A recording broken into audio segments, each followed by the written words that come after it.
Ilonggo. Please subscribe And like. and share. Magandang araw po sa lahat nating mga kababayan, Luzon, Visayas at Mindanao. Ayan, muli, nandito na naman tayo para magbigay ng magandang balita ko sa inyo. So, alam naman natin na nag-resign na si Vice President Sara Duterte as Secretary ng DepEd. Nag-resign na si Vice President Sara Duterte at itong July 19 ay wala na po si Vice President Sara Duterte. Kaya may bagong itinalaga ang ating mahal na Pangulo na talagang qualified sa ating mga kababayan. Gustong-gusto ng mga kababayan natin. Halos lahat na nagkomento, nag-like, wala man lang nag-pass kay sa bagong na DepEd Secretary. Ang DepEd Secretary na ito, guys, siya din pala mga kababayan ay talagang marami din siyang alam pagdating sa education. Kaya mas pinili ito ni Pangulong Ferdinand Marcos Jr. dahil alam ng ating mahal na Pangulo na mas magampanan niya ang bilang isang DepEd Secretary. So ito nga po mga kababayan, ang ating bagong DepEd Secretary, Senator Juan Edgardo Sani Angara. Wow mga kababayan. Ito ang bagong DepEd Secretary. At halos sa mga nagkomento dito sa post po ng bawat nag-upload ng bagong DepEd Secretary ay pabor ang mga kababayan natin na siya ang bagong DepEd Secretary. So yun po mga kababayan, July 19, siya na po ang bagong DepEd Secretary. So ito po mga kababayan, basahin lang po natin ang naging pahayag po ng ating mahal na Pangulo kung bakit siya ang pinili na bagong DepEd Secretary. Itinalaga ni Pangulong Ferdinand Marcos Jr. si Senator Sani Angara bilang bagong kalihim ng Department of Education at inanunsyo ng Presidential Communication Office o PCO ang appointment ni Angara bilang bagong VP ng DepEd nito lamang Martes mga kababayan. At ayon pa dito, si Sani has a great tick to the brief of Department of Education, Marcos said. So sabi po yan ni Pangulong Ferdinand Marcos Jr. Ayon pa dito, nakatakdang palitan ni Angara si Vice President Sara Duterte na ang pagbibitaw bilang DepEd Secretary ay makakabisa sa Hulyo 19. So Hulyo 19 po mga kababayan, ang huling araw ng kanyang trabaho. Sa isang payag noong Martes, pinasalamatan ni Angara ang Pangulo sa paghirang sa kanya. Sinabi ng ang portfolio ng edukasyon ay isang makabuluhang responsibilidad na tinanggap niya na may pagpapakumbaba at malalim na pakiramdam na tungkulin. So ayan. So yan na po mga kababayan, siya na po ang bagong DepEd Secretary natin, Senator Sani Angara.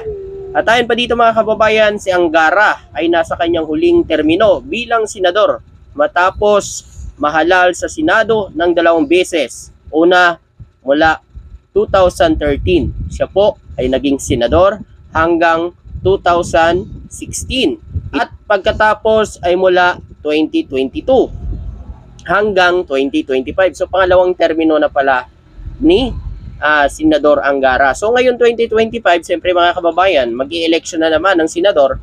So tatakbo po pa siya ulit bilang senador. So nasa kanya na yan kasi nasa DepEd Secretary siya. Kung mapangalagaan niya at mapaganda niya ang DepEd Secretary, kung ayaw niya na tawakbo, kasi nandiyan na rin naman siya sa DepEd Secretary. So ano na lang natin kung siya ba ay tatakbo bilang senador o magpapaiway na lang siya muna, magpapahinga na lang siya at pukusan niya na lang ang DepEd bilang DepEd Secretary. Ayan, sa akin naman mga kababayan, mas okay naman po si Senator Angara, kasi baruin mo, 2 termo niya sa pagka-senador. So pangatlo na ngayong 2025 kung tatakbo pa siya. So maganda naman ang kanyang record, maganda naman yung kanyang mga sa simula siya po ay naging senador, ay maganda po ang naging pagtrabaho niya sa gobyerno, ang paglingkod niya sa bayan. So malay natin mas siya ang hinahanap ng DepEd, no? Para siyempre mga kababayan, sa ngayon kasi mga kababayan, siyempre marami talagang pangangailangan ang DepEd at malay natin ay si Senator Angara ang susi para masolusyonan ito. So ito po mga kababayan, may bago ho tayong balita at napakaganda nito, no? First time, no? Kay Pangulong Ferdinand Marcos lang nangyari ito. Nagpadala na si Pope Francis ng pagbati kay Pangulong Ferdinand Marcos Jr. at sa Pilipinas. Pumunta po dito ang kanyang secretary para ipaabot kay Pangulong Ferdinand Marcos Jr. ang pagbati sa ating mga Pilipino at kay Pangulong Ferdinand Marcos Jr. Ipinadala ni Pope Francis kay Pangulong Ferdinand Marcos Jr. at sa mga mamamayang Pilipino ang kanyang pagbati.